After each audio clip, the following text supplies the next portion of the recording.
where's the interest being lost? I mean, students aren't thinking that it's worth their time, their effort to enroll in these courses. I think one of the comments in the LinkedIn post was talking about changing the names, changing the naming structures on some of these marketing classes is actually influencing more people to join because it's not coming across as marketing. More so, was it influence or consumer? Do you remember the name? It I'm gonna go back and was, look at these yeah, I'm comments. having to go back and look here, but it was Oh, consulting toolkits consulting toolkits. instead of marketing But research. you see, that's a marketing opportunity right there, because even hearing you share what you just shared, you used the exact word of how we define marketing in one word, which is influence. And Right. that simple change of verbiage, which is really communication, changes the perception of what someone attending this class would receive. So instead of it being called marketing research, yawn, Yeah, right. boring, it's now being framed as consulting toolkits. Yeah, words have power too. And I think, when I think of consulting, I think expert. Hmm. Um, when I hear toolkits, I'm walking away with something.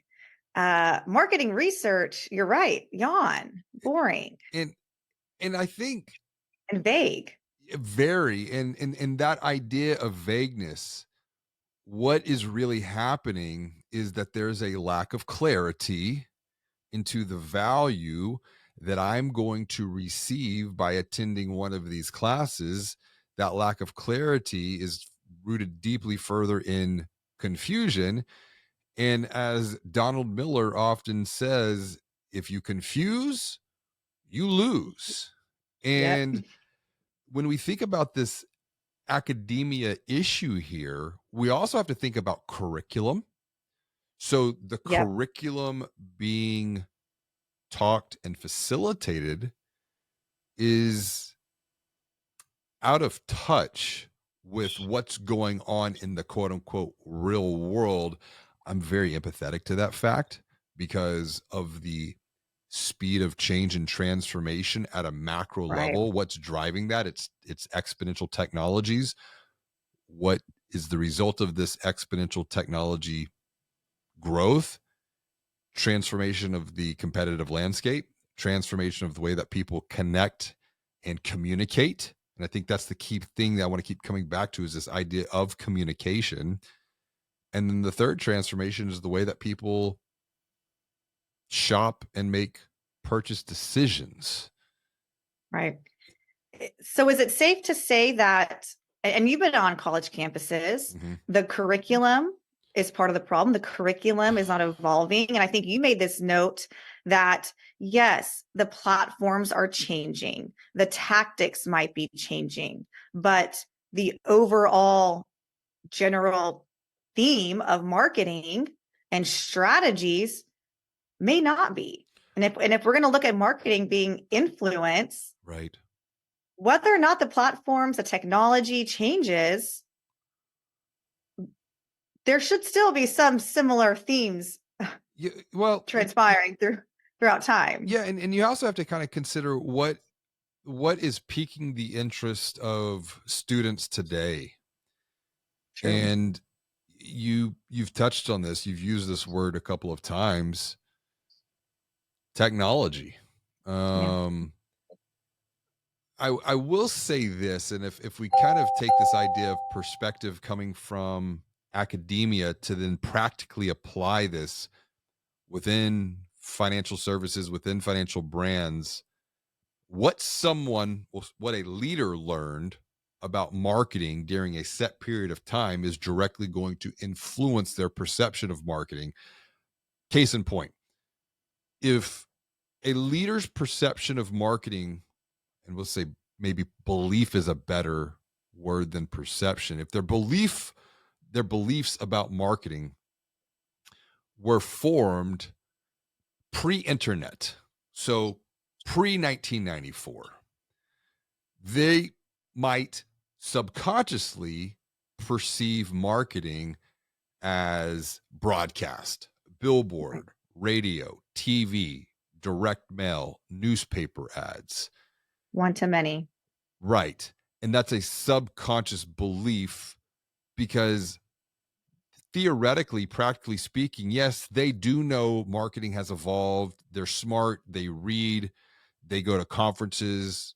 Maybe they listen to this podcast, but their belief system that runs deep within the subconscious mind, you have to consider this 95% of our actions, behaviors, habits that are just repeated actions, behaviors, 95% of that runs at a subconscious level.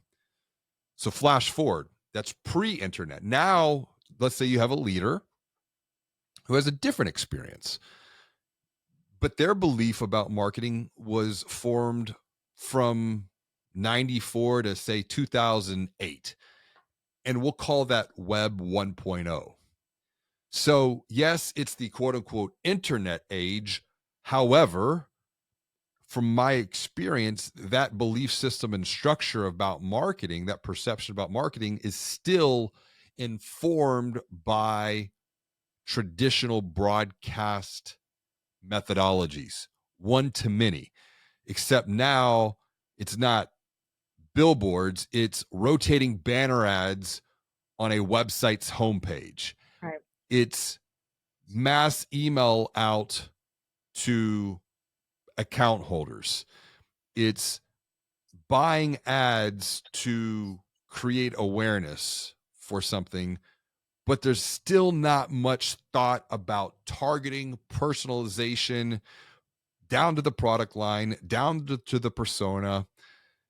And that then leads us into the third evolution of belief and perspective about marketing, which would be informed and influenced by Web 2.0.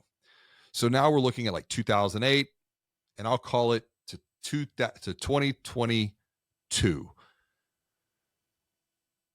Web 2.0, you're thinking social media, content, video, podcast. And that perspective and belief system, I am hypothesizing, is about to get massively transformed or needs to be massively transformed as we're entering into this whole new Web 3.0 age of AI going forward. And so, And go ahead. so I wonder how much of this is because marketing has just changed so Uh, rapidly in the last couple decades, and this college courses or whatever just maybe can't quite keep up. If you think about, traditionally who's going to be a college professor, it's someone who has years and years of experience and can bring that. Well, that's not happening because we're all literally learning in real time, and maybe college campuses aren't the place to go to get your education on marketing oh, and modern marketing strategies. I don't know. I'm going to throw that out there. Is that a possibility? well, you ask a very important question, and as a father of four who is kind of questioning education at a macro level, I don't know, and I don't have the answer.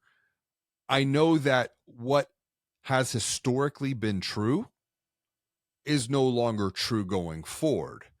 And to your point, if you think about the evolution of marketing just within the last 30 years, the tactics have changed, Right. but there's still an underlying truth that we cannot forget. And I think that is what has been forgotten. And it's the fact of what is marketing to begin with in the first place, and how does marketing create value? And that comes back to that one word. Marketing is influence. The problem is when we work with a financial brand and we guide them through the banking on digital growth program, and then we do a digital growth blueprint and a diagnostic with them, and we ask the marketing team and we ask other key stakeholders, what is marketing to you in one word? And the responses come back ads, email, social media, content, those are marketing tactics. And more specifically, those are marketing channels. Those are communication channels. Those channels are how we influence. But if we forget the fact that marketing is influence, and what are we influencing through marketing? What are we influencing through communication? It is the beliefs that people have about our brand. It is about influencing the behaviors that they have with their money. We're influencing them to move from bank A or credit union A to bank B or credit union B. Mhm. Once again, what has technology transformed? It has transformed the competitive landscape. It has transformed the way that people connect and communicate. It has transformed the way that people shop, buy, consume. And it has happened at such an exponential pace that the tactics have changed, yes, but we cannot forget the core foundations. And I think that as we keep moving forward into this age of AI, maybe we need to come back to the basics of marketing to begin with in the first place. Because AI is going to multiply whatever we have. AI is going to multiply. If we have a strong foundation, if we have a strong marketing strategy rooted in influence, communication, then absolutely AI can amplify that and provide additional capability and clarity to the marketplace to differentiate. But if we do not have a strong foundational marketing strategy built on influencing beliefs, perception, behaviors, habits, and if all we're doing is communicating the same commoditized rates and service that we always have and that everyone always is still communicating now, well, of course we can question, well, what's the value of marketing? And Yeah. AI is just going to amplify that.